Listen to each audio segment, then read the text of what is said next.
questions. We're live now. We're live now, so Awesome. I'm just gonna go straight for it. I apologise. Right. Perfect. So 3, 2, 1. Welcome back, folks, to the WP-Tonic This Week in WordPress and SaaS. This is episode 735. I've got a fantastic guest. I've been looking forward to this interview. We're going to be talking about how to utilize Zoho with WordPress. We've got a true expert. We've got somebody I'm going to totally butcher their name. I've warned them, tribe. They're prepared. You are prepared. We got Leo. How do you pronounce your surname again? Lior Izik. Leo Izik. And he was very amused by my bad attempts. So he's a great guy. Like I say, we're going to be discussing how to integrate WordPress with Zoho. We're going to be talking about Zoho, how it's progressed this year, what it offers. I think it's going to be a really interesting discussion. Before we go into the main meat and potatoes of this, I've got a quick message from 2 of our major sponsors. We'll be back in a few moments. We're coming back. Like I say, it's going to be a great discussion about WordPress and Zoho. So, Izik, would you like to quickly give us an introduction about yourself and how you got into the world of Zoho? So first of all, I'm a business owner. I'm running multiple businesses right now. Also in the past, I used to run multiple businesses, creating them and selling them. Last decade, I'm more about growing the businesses than just selling them. The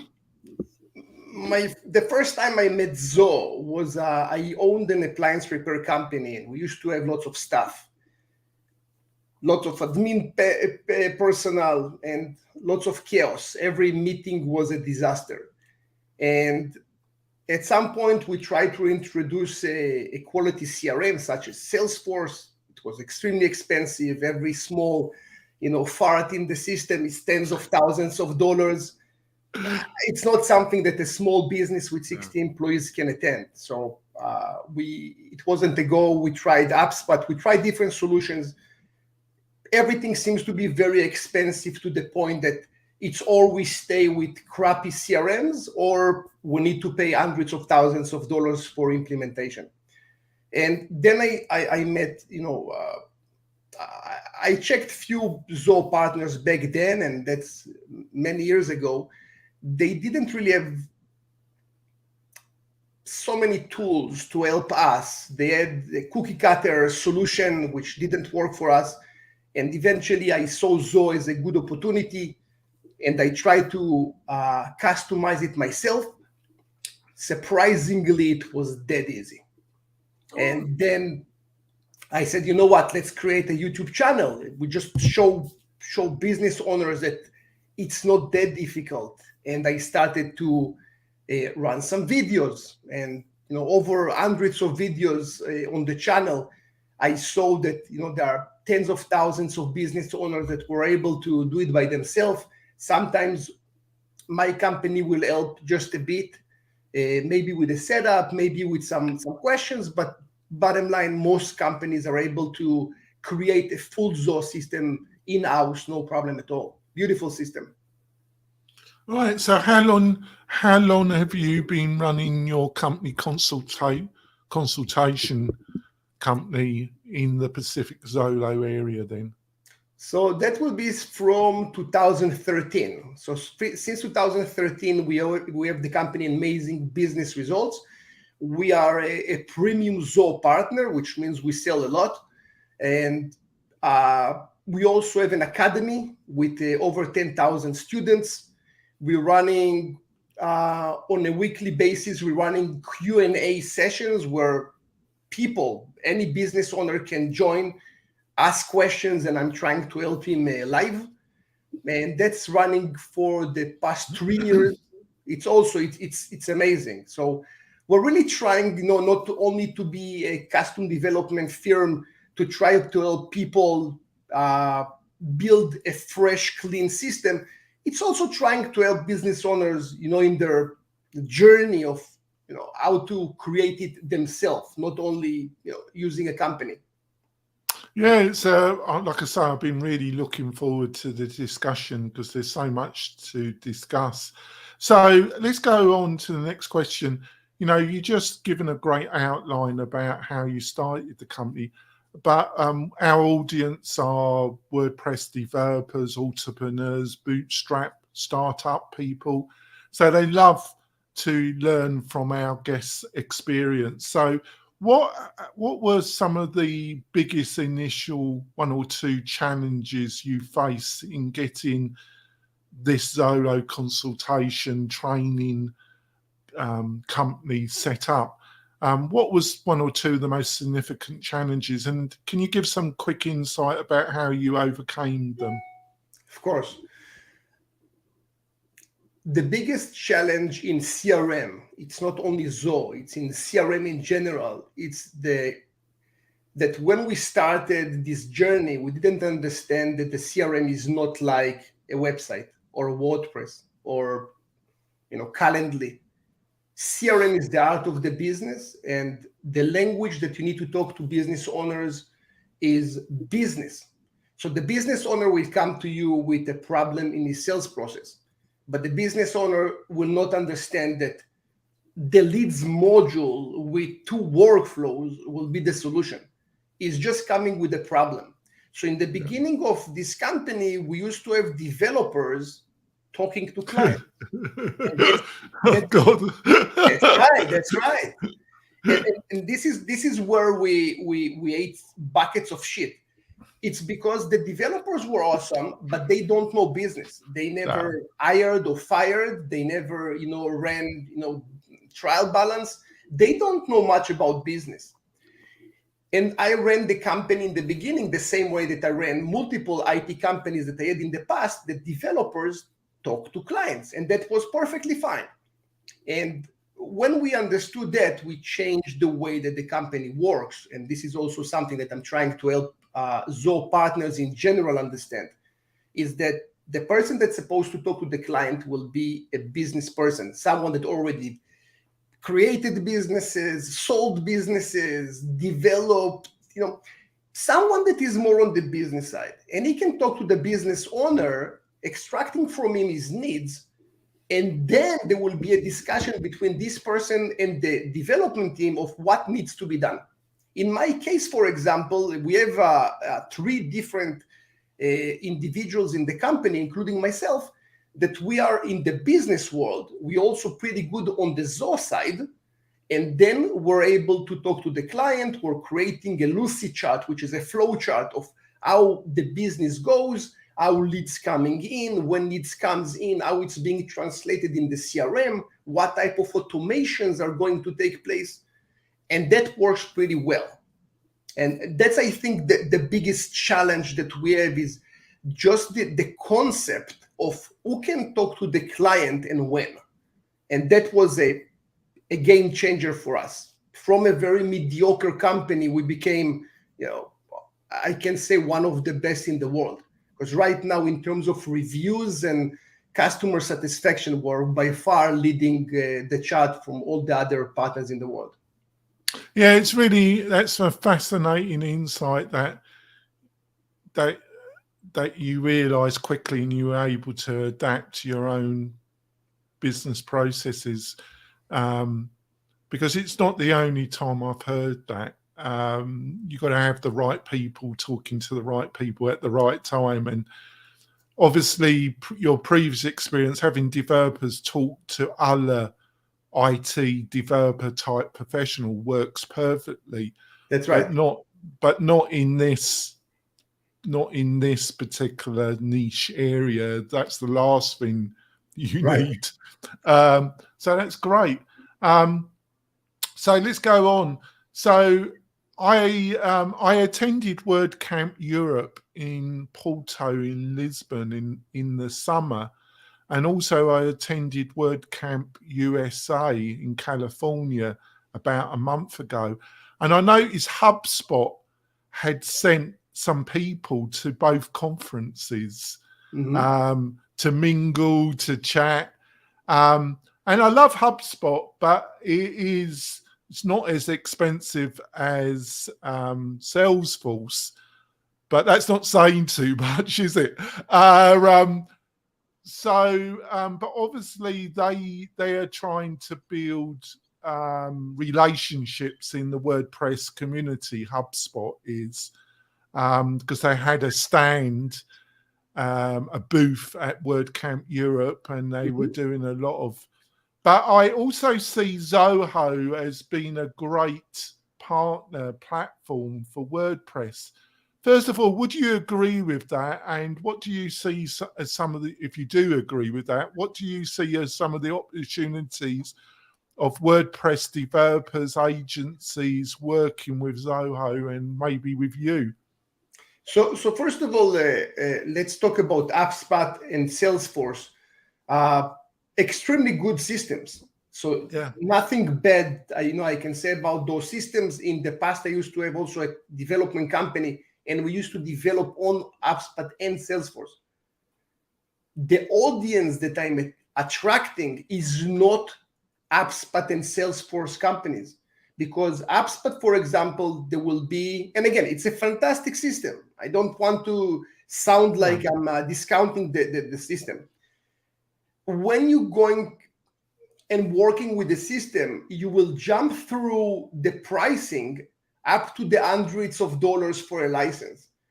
And I think that when you have hundreds of dollars per license per month, and you have 60, 70 employees, or even 30 employees, you're talking about huge amounts. It's very expensive. Also, the development is very expensive.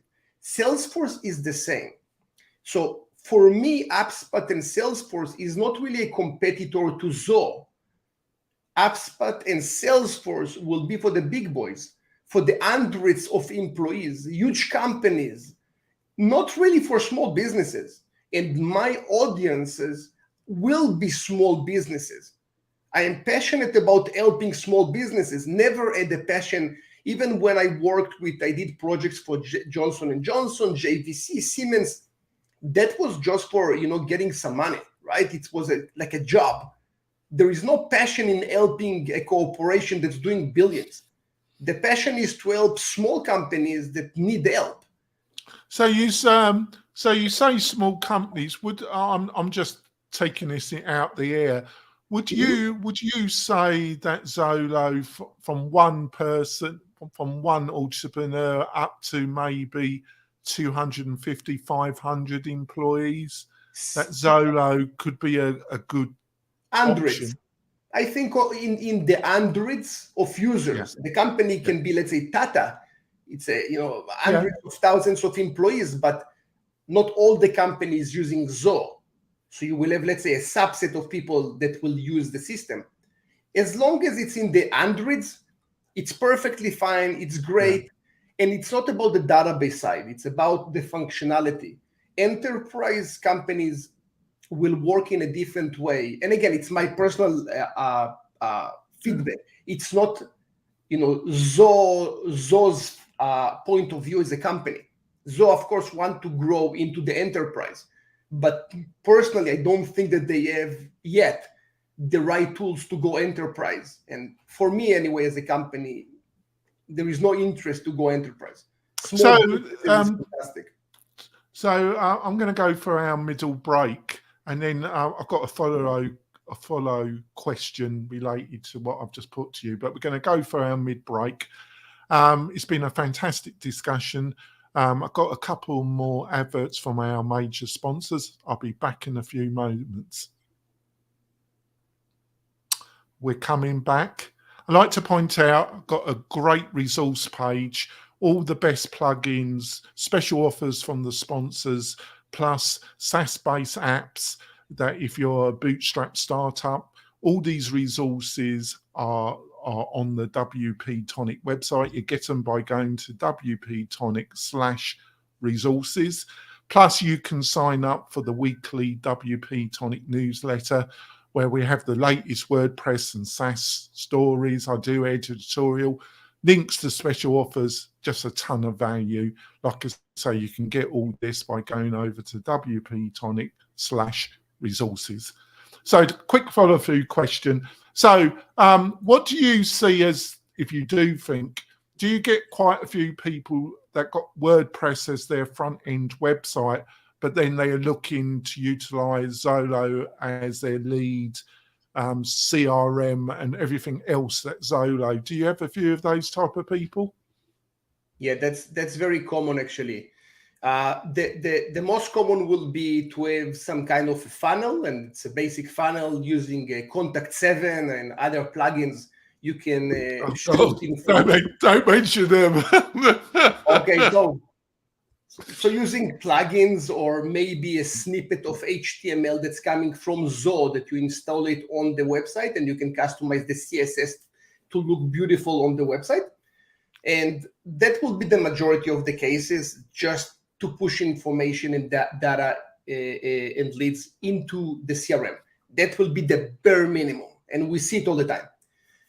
We created some more revisions because I used to, as part of my companies, I used to have also a marketing company in the past. Marketing companies will work from budget and how many leads I am pushing your way, or what is the traffic. But it's all bullshit. Money going out of my bank account cannot translate to numbers that are not converted to money. As a business owner, I deposit money in the bank account and I withdraw money from the bank account. Leads are not a monetary value that I can appreciate. And in Zoho, we're able to understand, let's say that you have a $10,000 AdWords campaign. The AdWords campaign will push into or phone calls or landing page. This traffic will go back as a phone call or as a form from the landing page to CRM, and I can track the amount of the campaign, how many leads came in, how many deals in the pipelines, and how many deals I closed. So bottom line, whenever the campaign is running or ending, I can tell you exactly on the cent how much money was the income from a specific campaign. So there is no more all the fluff of leads and traffic and SEO and ranking. It's all crap. And this is how marketing companies make money, right? Because they can't sell results. No, they will say that they cannot control if the business is closing the business or not, which is crap. It's not true. The business is a business because it's closing deals. Yeah, I see where you're coming from. That was a kind of very powerful statement, but it was an interesting one.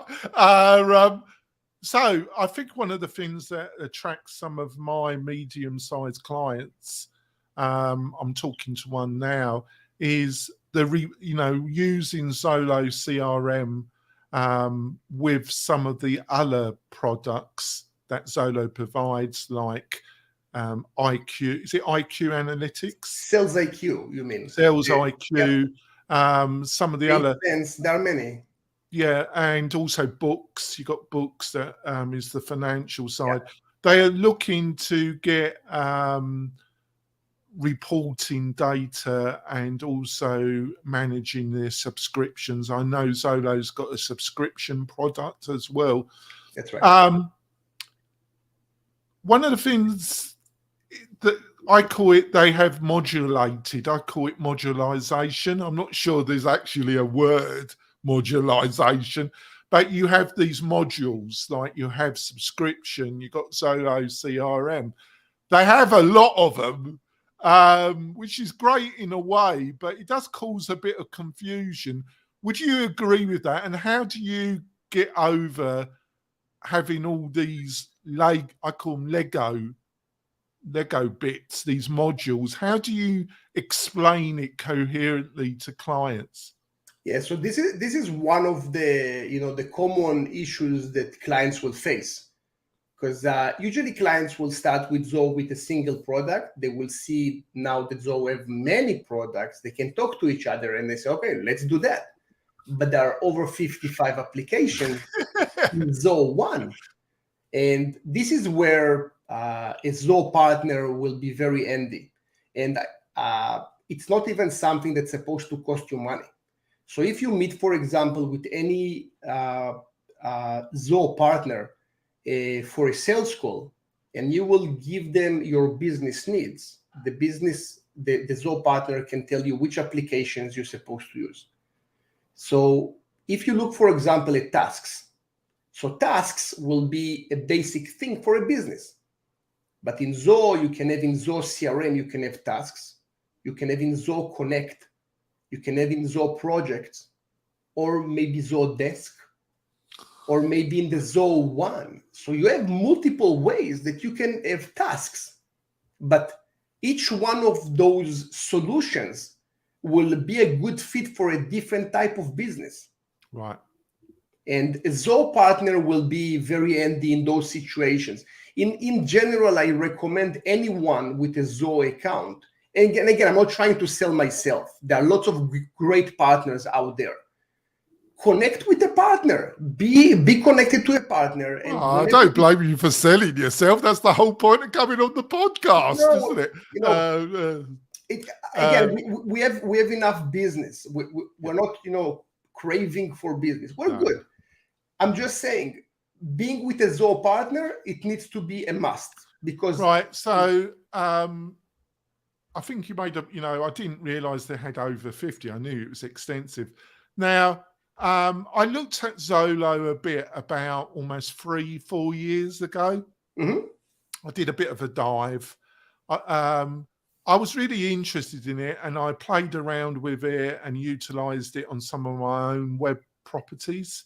Mm-hmm. And I found some of the let's call them applications. I think that'd be the right term. All the different applications that Zoho offer. I found a few of them were interesting, but they didn't actually work as advertised. I get the impression, because I've been playing around with it a bit recently on some of my own web properties. And I think the situation is a lot better. They seem to have improved the standard of their library of applications. Am I correct about that? Or would you agree with that statement that a couple of years ago, some of their apps were a bit buggy? Would that be the right term? Yeah, 100% I'm with you. Also now there are some applications that will not be perfect. What I think Zoho did in the last few years, instead of running and create more and more applications all the time, they just paused a little bit and start to work on the existing applications. Most of the applications in the Zoho One will be decent, so they're okay. Some of them will be phenomenal, like Zoho CRM or Zoho Books and Zoho Campaigns and Zoho Desk, Zoho Sales IQ. You have about 15 applications, amazing applications, very, very good. Yeah. The majority will be okay. So they're not amazing, but they're okay. And there will be some that are crap. I wouldn't use them. For example, let's say Zoho Meeting. Zoho Meeting will be a product that I will use for internal meetings, but I will not have client meetings with it because it's clunky. There is some little bit of crickets in the background sometimes. It's not great. I don't sell myself as a mediocre company that will have mediocre meetings. So I'm using Zoho. My website is a WordPress, not Zoho sites. Yeah. So there will be some applications that are not great.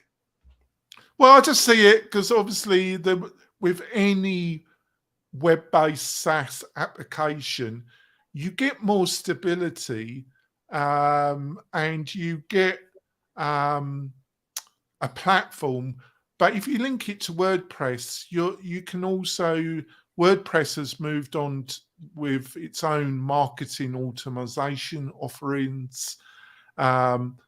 There's a balance, but there's definitely some things that I wouldn't do on WordPress, which is one of the things I definitely wouldn't do on WordPress is have a CRM, but CRM has become such a generalistic term, hasn't it?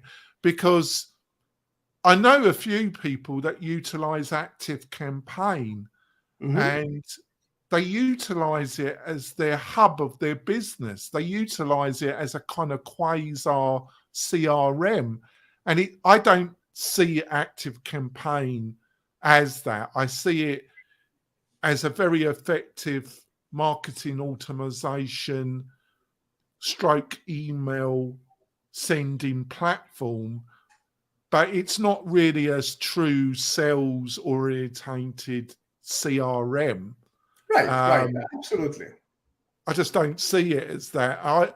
But if you're looking at HubSpot or Salesforce, they're great. But like, I totally agree with you. They're at such a price point, and you need either a very effective IT department, or you're going to have to pay for a lot of outside consultation.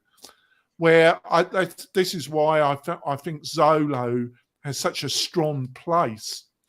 So that's enough of me. One of the areas that I was going to ask you that I personally find confusing around Zoho is Zoho One, is the pricing structure, because you can. One of the strengths of Zoho is they're quite generous normally on their free plans, and they're not normally totally crippled. They normally offer good functionality in my experience. But then you can buy paid versions of each separate product, or you can buy this Zoho One.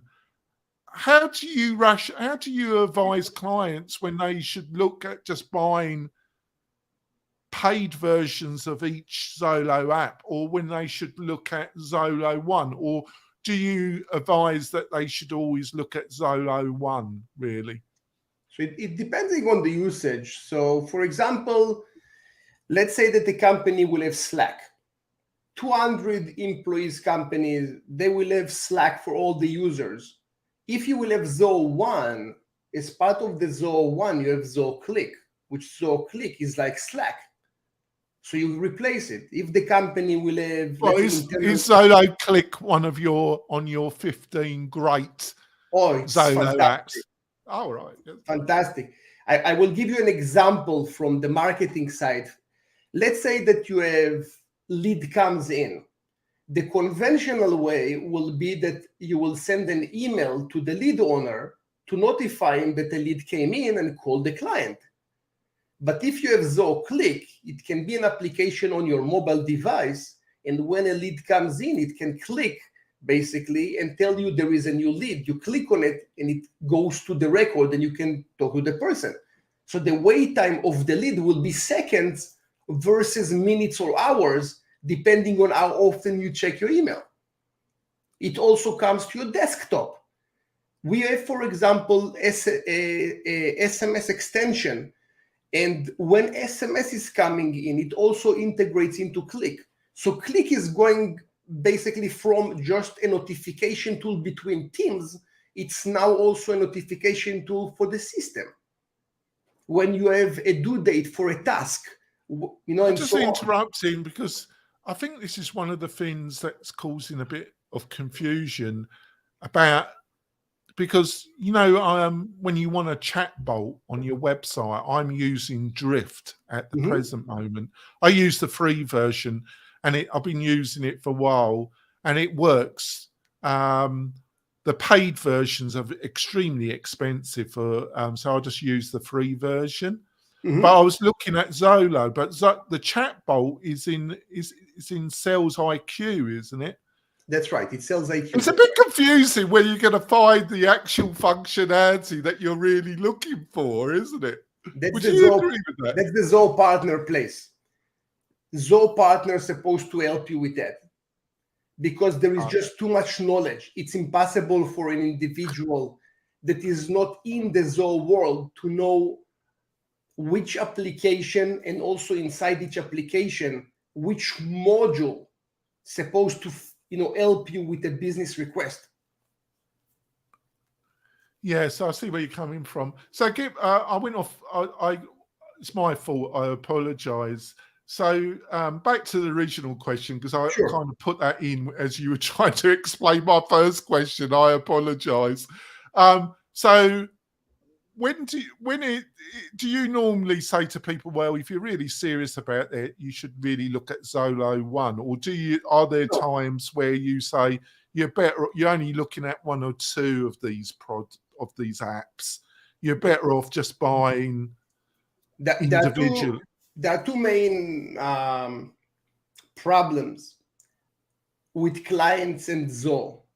Most of them will go to Zoho Creator, which Zoho Creator is a custom system that can build you basically anything that you like.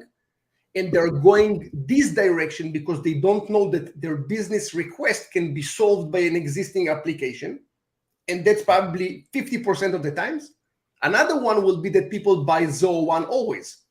And that's always not supposed to be the case.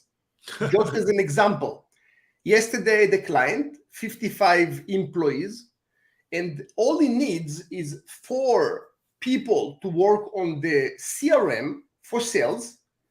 Rest of the company just need an email address. So instead of buying Zoho One for 55 licenses of $37 a month each, I solved this problem with 4 licenses of $45 for CRM and $1 per user for email, right? So it's more about the business needs. Not everybody's supposed to go to the Zoho One, and not everybody's supposed to go to individual applications. It's about the business needs, and always in the future, you can make some changes and make it work in a different way. You can jump from Zoho One to individuals and so on.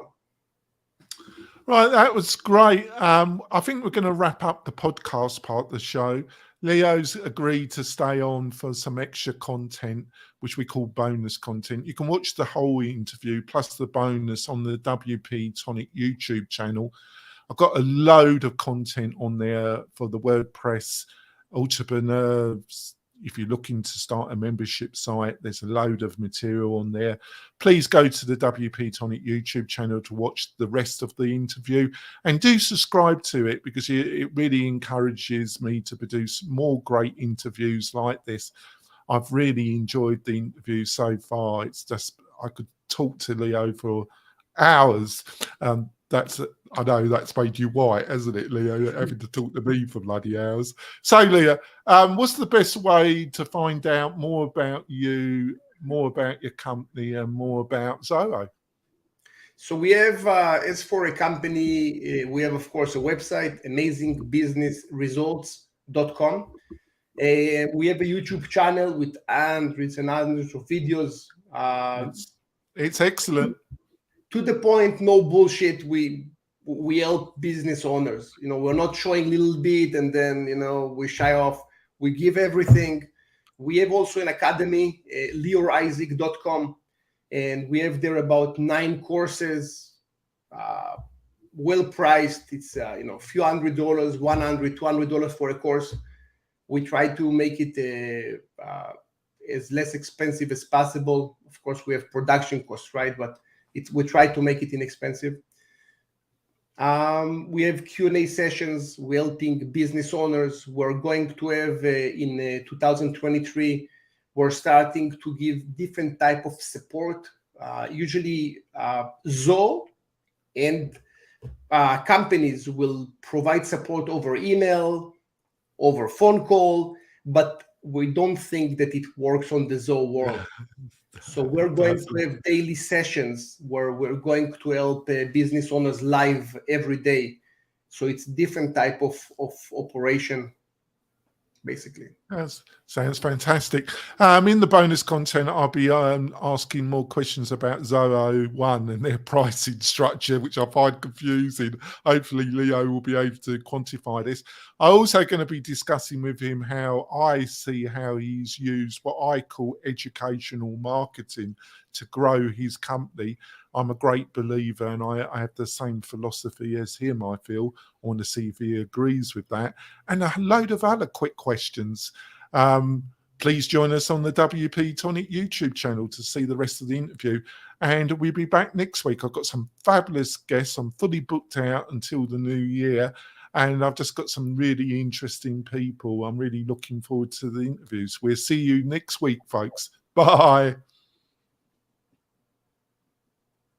So back onto bonus content. So one to Zoho 1. I don't know if I'm losing the plot, but even buying Zoho 1, they got, is it 39 or 49? And then they got a 99. I can never really work out what's the difference between, is it 39 or is it 39? In US dollars, it will be $37. 37, and then they got a 97, is it? I think it's 90. I don't know right now, but I can't work out. I read the sales copy about 3 or 4 times. Very simple. I'm still not any of the wiser. Can you explain it to me? Very, very simple. You have 2 types of licenses. I'm an idiot then. No. It's because we're doing it so often. Yeah. It's becoming so easy for us, right? But for the users, I'm telling you, it's a common question. People always confused about licenses. I don't know how many videos I created about licenses because it's such a common question. You have 2 types of licenses, inexpensive and expensive. 37, 90, doesn't matter the amount. If you go into Zoho 1 with all your employees, you're paying the low amount, let's say 37. Right. So you got a company, you got the cleaners, the chef, anybody. You got 25 employees. People that don't have access to computer will not need to pay a license. Oh, right. Anybody, so if you have cleaners, bodyguards. Right. I had a client he had like 7 bodyguards that never access a computer. Who are your clients? No, he's actually in the security field. Oh, right. Physical security. So part of his employees are. Sorry, Leo, that was English humor. I'm sorry. You're right. Sorry. So it's only people that actually have a computer and they pay. So what's the difference between the 37 and then the 90 then? Identical applications. Everything is identical. It's just if you're taking the more expensive, it means that let's say you have 10 employees in the office, only 3 of them will have Zoho 1. All the other 7 will have no license. Oh, so you can, with the more expensive, you can actually choose which people where the inexpensive one, it's anybody that's got a computer in the organization. You got to buy it. Oh, right. Oh, it is simple. It is simple, isn't it? But it's just not explained very well, is it? That's right. They need me. I think they need to make you head of US marketing. That's what I think. Yeah. Is this one of the problems? Is this, we're joking about this, and you're building a great company and making a great living from it, but is this one of the fundamental problems with Zoho at the present moment? They're not very good at marketing. No, they're pretty good. Look, they have 90 million users. Yeah, that's true. I can't really say that a company that built 90 million users, and they're an Indian company, right? So it's already difficult because they're coming from a different continent to North America, which is a huge challenge for any company. And look, I'm working with businesses all the time for years. I'm building businesses myself. I think that the Zoho model, leave aside the applications, as a company, it's a phenomenal company. The way, for example, that they work, they will open their offices not in shiny places where everybody can see, the Zoho sign downtown.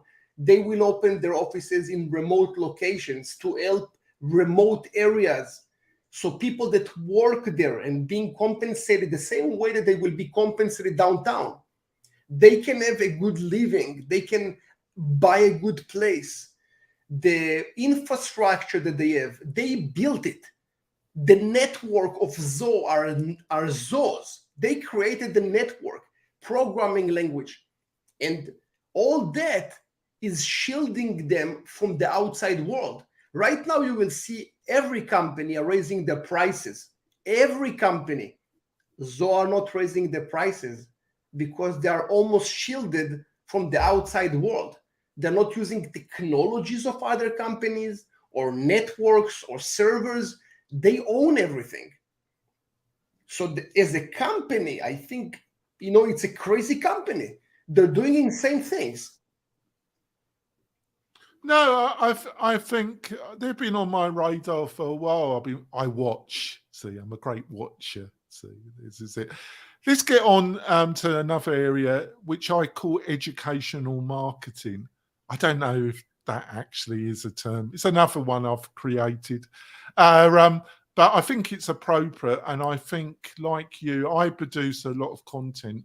I also I write blogs. I do all the SEO. But I utilize video, providing education on my YouTube channel, doing podcasts. You seem to be in the same mindset where you use educational marketing to attract clients to yourself. Yeah. First of all, am I correct about that? And how big a factor has this educational marketing been in the growth of your business? So I don't think, I think like you. I just don't know if we are right or wrong. But I do think like you. With educational marketing comes lots of sacrifice, as you already know. You're doing this session as an example. You need to edit the video. You need to post it before you have some work. I'm running my channel. I have hundreds of videos. It's killing my Sundays. Midweek, I have to prepare sessions. Lots of sacrifice. So in terms of the business, of course, it's a huge sacrifice. From the other side, the sales cycle is almost nothing. In my industry, it's common to have probably 5 to 10 hours to sell a deal, because the deals will be in the thousands, 5,000, 9,000, 10,000. It's expensive deals. My sales meetings will be between 15 minutes to 30 minutes. That's all I spend on sales meetings. It's because people come prepared. They already know that they want to work with me. They binge. They binge on your YouTube content. They look at the website. Unlike the typical website user that's on there for just 2 minutes, they are spending an hour. They read literally every word on the website. They have spent hours on your YouTube channel looking, binging on all. They've pre-qualified. Do you think it's got to the stage that they've literally pre-qualified themselves, and it's up to you to lose them through a bad sales call? Do you think it's at that stage? 100%. It's mine to lose. Absolutely. 100%. Usually people come after, I will talk to people on the first sales meeting, because I'm the only one who is doing the sales meetings in the company. The main reason is I need to qualify them to know that we can actually service them. We can't service everyone, but some people we can. And when we can, I need to be sure that I'm signing off on that. This is why I'm the only one who's doing sales. The common person that will come to a sales meeting, he will already know me, know my products, how we can help him. Everything is already set. It's like, when I'm going to buy a car, the salesperson for me is a clerk. Is just someone to sign papers. I'm not asking him, I like a sports car. What do you have for me? It will be, I want the 63 AMG, a white pearl with a red interior, a convertible. I will tell him exactly what I need. And I think you're right, because I'd be the same. I do pre-research on the particular models, and I just go to the dealership just to have a test drive and see if they've got any offers, whatever, if they're prepared to, how much bullshit they are going to give me, how painful they are going to be to deal with. But on the other hand, I know a few people in the car industry, and they still say there's a high, it's quite surprising actually, because you think people are like yourself and like me, but there's still a high that just got a monthly figure. They've just got, well, we don't want to pay more than $299 a month. And they go into the dealership and literally they can be sold anything as long as any crappy deal, as long as the monthly payment is only 209. So there seems to be two extremes. There seems to be the people like us that do a bit of a study and know what we want. And then there's the other group that just, For sure. I think, there is no black and white. Again, there are lots of groups also, except those groups. But I'm saying people that come to our company because of learning marketing features, they will come prepared. So it's common to have people that are on the channel and took my courses for years, and after 3 years they will come to us to build them the system from scratch. Now, where does the decision on making a course, a paid course, come into this? Because that is, I can understand the YouTube channel and spending time on educational marketing, because I'm a great believer in it myself. But I also, we host and supply WordPress software to build courses and learning management systems and community websites. That's what WP-Tonic. So I know how much work there is in building courses. I know you probably make money from them, but I also know it's a lot of work. So you're not doing it just for the money. So I presume, I'm only presuming this, that it's another step in pre-identifying quality leads, but I'm just presuming. Am I correct about that? And when did you make the decision that you were going to invest all this time in building courses? So the journey with the courses started with free courses. So I gave all my courses, back then there wasn't a lot, there was like 3 courses that I gave them for free. And then there was a time that I had to, because Zoho is so dynamic, I had to make changes to the courses all the time because Zoho is changing. And then it came to the point that between the editors, which, every minute of editing will be probably $500 to create proper content. Edited minute. And that's offshore editors, isn't it? Good ones. 500, it's all offshore because locally it's expensive. And the equipment and the cameras and everything that I have, tens of thousands of dollars. It didn't make sense to have the courses for free, so I started to price them. So that was the evolution of free courses to paid courses. Nothing about the courses makes sense for the business side, for me anyway. Even though we sold over 10,000 courses, which is lots of money, I can make much more money by far if I would just continue what I'm doing, because a course will be about $195 for a course. Most people will tag us as a partner and we give them 50% off. So it's not really that expensive.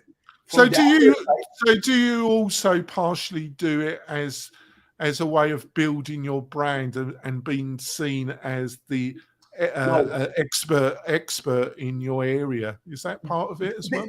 The YouTube is giving me that. The YouTube is positioning me as an authority. The courses are more about not holding my customers as hostages. So let's say that I created for you a system. Once I deliver the system to you, you are my hostage, unless you know what I did. If you know what applications I used and how to use them, then you're not my hostage anymore, and you have the free will to move from me to someone else, or maybe in-house, just because you have the knowledge. We have 9 courses on 9 different Zoho applications, the main ones.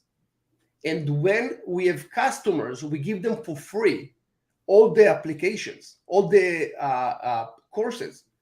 And the reason is that they will know how to use the application, so they won't be our hostages. It's a big determining factor for me. If to be a business that is trying to milk and slave the customers as much as possible, that's a common way of businesses to operate, unfortunately. And I've been a victim many times, that the business is not providing the client any knowledge about his product, just so he will be a hostage. On the other side, I want to give my clients all the knowledge possible. Even when we're delivering a system, we have a recorded session in the delivery that we show what we did, how we did it, and how to use it, just so the client will never be our hostage. Completely different way of running a business.